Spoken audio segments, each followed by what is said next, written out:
Wouldn't take much more time for the water to kind of disappear, and this is Lake Travis over there. And you can see the tremendous drop. The rivers and streams around there were just bone dry, and they normally feed this lake. Here's Katrina. Good look at Katrina. She took up almost half of the Gulf of Mexico. And these hurricanes are not going to be more frequent, but they're going to be more severe. And that's because the ocean temperatures have risen. So they'll make these things much more intense. Here's Galveston when Hurricane Rita came in. Higher winds and water levels and higher storm surges in the area. This is Galveston. What we're going to see over this next 100 years is a rise in the water level. And it'll be possibly as much as 3 feet, a 3-foot rise on the Texas coast. You can see right here that this is how it will look. So we're going to see the water moving in. It's almost up to Houston up there. And in 200 years, it'll be a 10-foot rise. We'll be able to park boats outside of San Antonio here. And so as the water rises, we begin to lose the wetlands. And of course, this is one of the buffers when the hurricanes come in. And so as gardeners, as all of us gardeners, we're the ones to first notice a change out there. Like I mentioned, we're growing citrus, we're growing olive trees, and we also notice when the birds begin to come into our area. Many of us enjoy the birds in the garden, and all of a sudden, they're coming in a little bit earlier. Plants are leafing out earlier now, sometimes up to 3 weeks. And so maybe you've seen some of these things in your garden. The beautiful cherry blossoms in Washington are finishing now about a week or a little bit more earlier than they used to.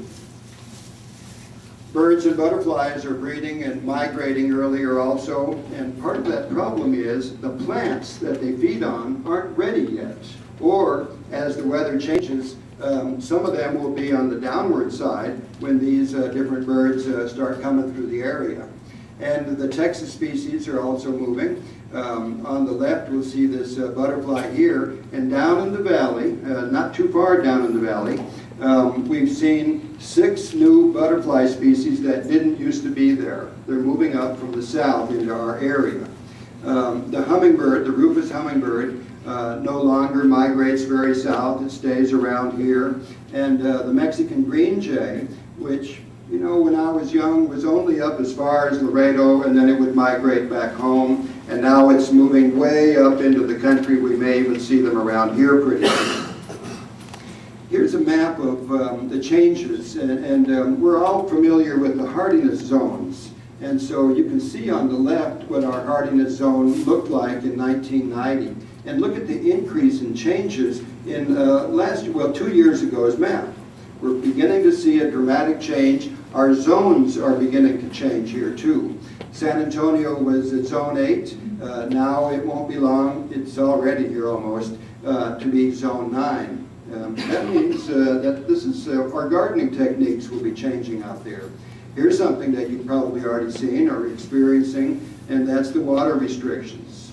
And this is going to be, in many areas, they can't water the lawns anymore. In Las Vegas, they're paying homeowners $1.50 a square foot to take up the lawn. And so, if you want to make some money, just move over there. It won't be gambling where you'll make it, it'll be getting rid of your lawn. And then putting in some of the native landscapes. We're going to see more weeds. As we get warmer winters, then we're going to have much more increase in weeds. And of course, insects won't be knocked out by the cold like they used to be. So now we're going to have an increase in the number of insects in our area. Basically, this is just a catastrophe.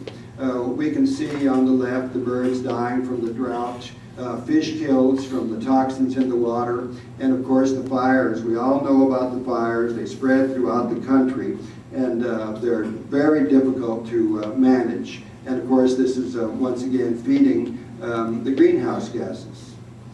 We're seeing the gypsy moth come into Texas now. In other areas of the country, purple loosestrife has just taken over. In the south, you've seen kudzu. If you've ever been around Georgia, everything is covered with kudzu, a plant that was introduced to the area.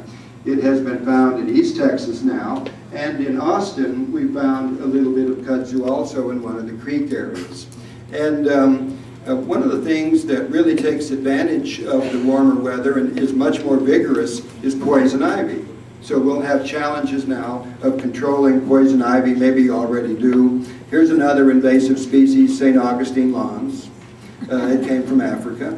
Ligustrums, nandinas, Japanese honeysuckle, bamboo, English ivy. These are all plants now that they are recommending that you don't put into your landscape because they are escaping. When I take a walk through the areas of creeks and streams in Austin, I always run across the ligustrums that have come up everywhere. There's little nandinas, and so this isn't supposed to be that way. And we're beginning to see some major changes right there with harmful invasive species, pests and diseases.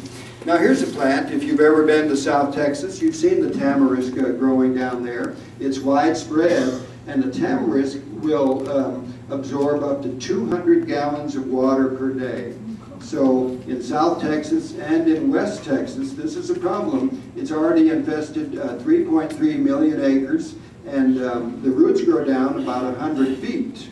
And it's a serious threat to the water supplies in these different areas. They really suck up the water. You can imagine 200 gallons a day. Many folks might use 100 gallons a day if they're not conserving. So this is something that we're seeing at this moment. So we're also seeing that as the climate changes, some of the plants that we knew well before are moving out of our area. And so these other plants, for example, our state tree, which in our area is the pecan, and state flower, the bluebonnet, may change dramatically to the point that we really don't see them here much anymore. And in other states, it's the same thing. This is all around the country. The buckeyes in Ohio will probably not be there in the next century. And that's their state tree. You know what our state shrub is? Crepe myrtle. I can't believe it, but it is.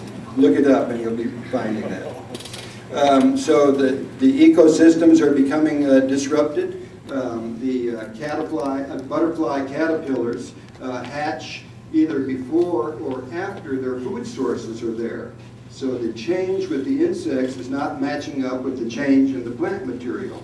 And in this next 100 years, in 50 years, 1 million species around the world could be threatened with extinction between now and 2050.